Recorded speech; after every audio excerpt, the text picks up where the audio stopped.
అందరికీ నమస్కారం. ఈ వీడియో చూస్తున్న ప్రేక్షకులకు అందరికీ నా హృదయపూర్వక నమస్కారాలు.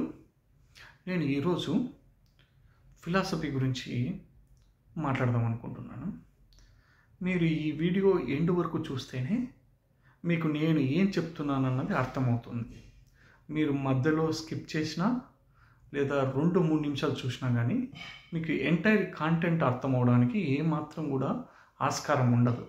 కాబట్టి నా రిక్వెస్ట్ ఏంటంటే మీరు వీడియో ఎండ్ వరకు చూస్తారని మనస్ఫూర్తిగా కోరుకుంటున్నాను. ఈరోజు నేను చెప్పబోయే టాపిక్ ఏంటంటే నాకు నచ్చిన ఒక ఫిలాసఫర్ ఉంటాడు, ఫ్రెడ్రిక్ నీసే అని. తను జర్మన్ ఫిలాసఫరు.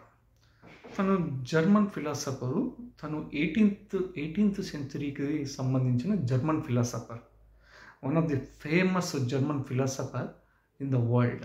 ఈ ప్రపంచంలో అత్యంత ప్రభావితం చేయగలిగినటువంటి వ్యక్తి జర్మన్ ఫిలాసఫర్ ఫ్రెడ్రిక్ నీసే గురించి. ఫ్రెడ్రిక్ నీసే రాసిన ఒక కొటేషన్ గురించి ఈరోజు మాట్లాడదాం అనుకుంటున్నాను. ఆ కొటేషన్ ఏంటంటే, నా జీవితంలో ఎంత అద్భుతంగా సింక్ అయిందంటే, నా జీవితము దాదాపు ఒక 20-30% నా జీవితాన్ని మార్చడానికి కూడా ఆ కొటేషనే నాకు అత్యంత అద్భుతంగా సహకరించింది. ఆ కొటేషన్ను నేను ఇప్పుడు ఫస్ట్ ఇంగ్లీష్లో చెప్తాను, తర్వాత తెలుగులో చెప్తాను, తర్వాత దానికి సంబంధించి ఒక 3-4 నిమిషాలు డిస్కషన్ కూడా చేస్తాను. అంటే నాకు ఎట్లా యూస్ అయింది, నేను జనాలతో రియల్ లైఫ్లో నేను ఎట్లా దాన్ని యూజ్ చేసుకున్నాను అన్నది మీకు క్లియర్గా చెప్తాను. Quotation is like this: you have your way, I have my way. As per the right way, exact way, and the only way, it does not exist. ఇది ఇంగ్లీష్లో కొటేషన్.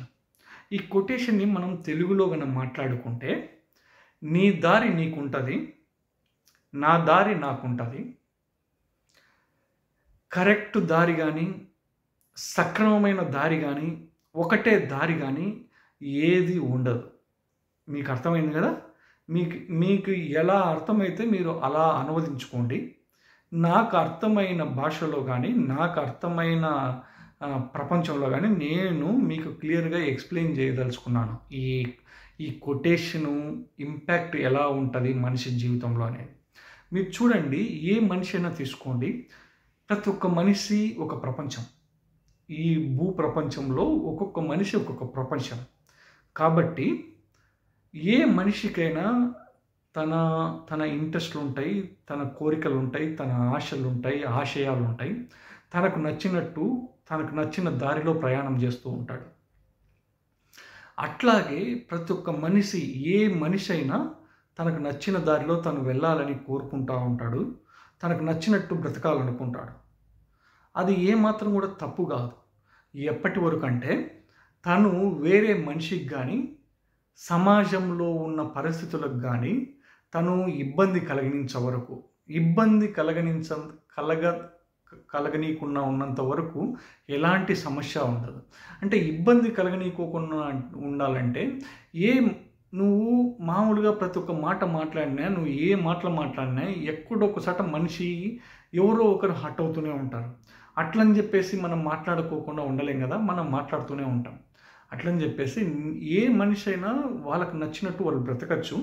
ఇంకో రీజన్ ఏంటంటే, ఇక్కడున్న నువ్వు ఏ భూభాగంలో అయితే బతుకుతూ ఉంటావో ఆ భూభాగానికి సంబంధించిన లా అండ్ ఆర్డర్ని వైలేట్ చేయకోకుండా, ఫిజికల్గా వేరే వ్యక్తికి ఇబ్బంది కలిగించుకోకుండా నీ ఇష్టం వచ్చినట్టు నువ్వు బ్రతకచ్చు.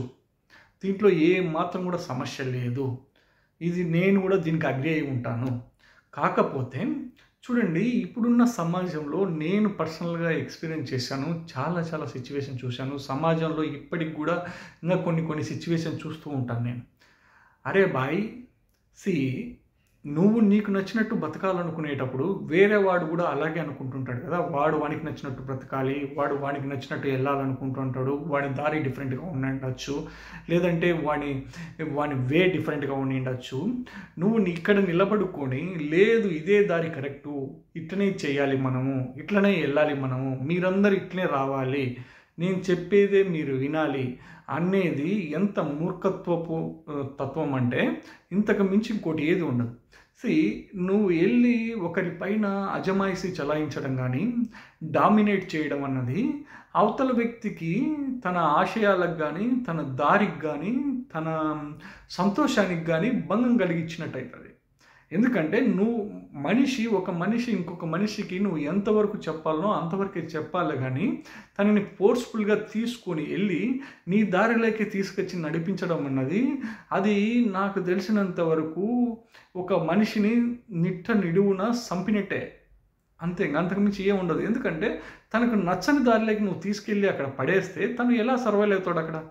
తను నిరంతరం తను పోవాలనుకున్న దారి వేరు, తను నడవాలనుకున్న దారి వేరు, తను నడవాలనుకున్న మనుషులు వేరైనప్పుడు నువ్వు ఆ మనిషిని తీసుకొచ్చి నీ దారిలో వేసుకొని వాని నచ్చని జీవితాన్ని వానికి నువ్వు ఇస్తూ వాంతో నువ్వు కాలం గడిపిస్తున్నావు అంటే ఇంతకంటే దుర్మార్గమైన చర్య, ఇది దుశ్చర్యగా చెప్తాను నేను. ఇంతకంటే దుర్మార్గమైన పరిస్థితి ఇంకోటి ఏది కూడా ఎక్కడ కూడా ఉండదు ఈ ప్రపంచంలో. ఇంకొక పాయింట్ కూడా, ఇంకొక ఎగ్జాంపుల్ ఏం చెప్దాం అనుకుంటున్నానంటే, ఒక మనిషి ఎవరైతే రూల్ చేస్తుంటాడో, ఎవరైతే రూల్ చేపించుకుంటుంటారో వాళ్ళకి ఇబ్బంది ఉండదు, రూల్ చేసేటోనికి కూడా ఇబ్బంది ఉండదు. కానీ ఈ రెండు నచ్చనోడు ఒకడు ఉంటాడు మధ్యలో. అంటే రూల్ చేసేటోడు ఉంటాడు, రూల్ చేపించుకునేటోడు ఉంటాడు. రూల్ చేపించుకునేటోనికి ఇబ్బంది లేదు, ఎందుకంటే వానికి నచ్చుతుంది రూల్ చేయించుకోవడం. రూల్ చేసేటోనికి కూడా వానికి కూడా ఇబ్బంది లేదు, రూల్ చేయాలని వానికి కూడా ఇంట్రెస్ట్ ఉంది. కానీ ఈ రెండు చేయనోడు ఒకడు ఉంటాడు. మీరు వానికి గన ఇలాంటి పరిస్థితులు కనుక కల్పిస్తే వానికి ఎంత డిజాస్టర్గా ఉంటుందో మీరే ఆలోచించుకోండి. నాలాంటోడు ఎట్లా ఉంటాడంటే, నాకు ఈ రూల్ చేయడం కూడా నచ్చదు, రూల్ చేయించుకోవడం కూడా నచ్చదు. కాబట్టి మీరు ఎట్లాంటి పరిస్థితుల మధ్య మీరు జీవనం గడుపుతున్నారన్నది మీరు ఆలోచించుకోవాలి. అంటే మీరు రూల్ చేస్తునేటప్పుడు అతనుడు రూల్ చేయించుకోవాలనుకుంటున్నాడా లేదా మీరు రూల్ చేయించుకోవాలని మీకు ఇంట్రెస్ట్ ఉంటే అవతలోడు చేస్తున్నాడా లేదా మీరు చూసుకొని మనం బ్రతకాల్సి ఉంటుంది. కాబట్టి నా ఫైనల్ కన్క్లూజన్ ఏంటంటే, ఇక్కడ ప్రతి ఒక్క మనిషి ఒక ప్రపంచము. ఒక మనిషి వెళ్ళి ఇంకొక ప్రపంచంలో తొంగి చూడాల్సినంత అవసరం లేదు. ఎందుకంటే అది వాడి ప్రపంచం, నీకు అర్థం కాదు. వాడు ఎలా బతుకుతున్నాడు నీకు పైకి మాత్రమే కనపరుస్తుంటాడు. వాడు చక్కా నిక్కర్ వేసుకొని లేదంటే వాళ్ళకి కావాల్సిన వాళ్ళు వేసుకొని కనపడుతుంటారు అంతే. ప్రపంచం అంతా బయట కనపడేదంతా ఇది జస్ట్ ఓన్లీ 0.001%. మిగతాదంతా లోపలే ఉంటుంది ప్రపంచం అంతా. వాడు ఎట్లా బతుకుతున్నాడు, వాడి పరిస్థితులు ఏంటి, ఏ సిచ్యువేషన్ల మధ్య వాడు జీవనం సాగిస్తూ ఉన్నాడు అన్నది మనం బయట నుంచి చూస్తే ఏ మాత్రం కూడా కనిపించదు. అదేదో కొటేషన్లో కానీ కొన్ని స్క్రీన్స్లలో కానీ కనపడతా ఉంటుంది. ఐస్బర్గ్ అన్నది లోపల 99% ఉంటుంది, బయటికి మాత్రమే 1%, 2% కనపడుతుందని. మనిషి దానికంటే ఇంకా దారుణమైన పరిస్థితుల్లో ఉంటాడు. లోపల 99.999% ఉంటాడు, బయట మాత్రం 0.001% మాత్రమే కనపడతా ఉంటుంది. కాబట్టి మనము ఎవరి జీవితంలోకి కానీ ఎవరి ప్రపంచంలోకి కానీ మనం తొంగి చూడాల్సినంత అవసరం లేదు. వాళ్ళంతకు వాళ్ళని నిన్ను వెళ్ళి పిలుచకపోయి వాళ్ళ సమస్యలు కానీ వాళ్ళ పరిస్థితి కానీ వాడి ప్రపంచం కానీ నీకు చెప్తే నువ్వు వినాల్సి ఉంటుంది తప్పితే నువ్వు వెళ్ళి తొంగి చూసినావు అనుకో అది చాలా కంపు కొడుతుంది. ఇట్లాంటి పరిస్థితులు ఎవరు చేసినా కానీ చాలా అసహ్యంగా ఉంటుంది, చాలా దారుణంగా ఉంటుంది. ఎందుకంటే ఇప్పుడు వాడు ప్రపంచం నీకు చూపించకూడదు అనుకున్నప్పుడు నువ్వు వెళ్ళి తొంగి చూస్తున్నావు అంటే ఇంతకంటే దారుణమైన పరిస్థితి ఇంకోటి ఏది ఉండదు. ఈ కొటేషన్ అంతా, ఈ మొత్తం కాన్వర్జేషన్ అంతా ఈ కొటేషన్కి సంబంధించినదే. ఎందుకంటే నాకు తెలిసినంత వరకు ఫ్రెడ్రిక్ నీషేకి తన జీవితంలో ఇట్లాంటి పరిస్థితులు కొల్లలు ఎదురయ్యింటాయి అన్నది నా ప్రగాఢ నమ్మకం. లేదంటే తను ఈ కొటేషన్ రాయడానికి కానీ తనకు ఇంత ఎనర్జీతో ఇంత హై డెన్సిటీ కొటేషన్ రాయడం అంటే చాలా సిచ్యువేషన్స్ ఫేస్ చేసి ఉండాలి తన జీవితంలో. కాబట్టే ఈ కొటేషన్ రాయగలుగుతాడు. ఒకసారి ఫైనల్గా ఇంకొకసారి కొటేషన్ చెప్పేసి ఈ వీడియో ముగిద్దాం అనుకుంటున్నాను. You have your way, I have my way. As per the right way, exact way and the only way it does not existed. Don't bother about other people's life, what they have been doing, what they are going to do. Do your business and focus on your business, what you want to do. Until unless nobody disturb you, you don't bother. If anybody asks you to look into their life, you can look, otherwise you don't look at all, because it's not your business. They have their own business, they can do by themselves. Okay, thanks a lot for watching so far. Have a nice day. Keeps watching my channel. I will keep on the videos regarding to the philosophy, politics, technology and market. Have a nice day.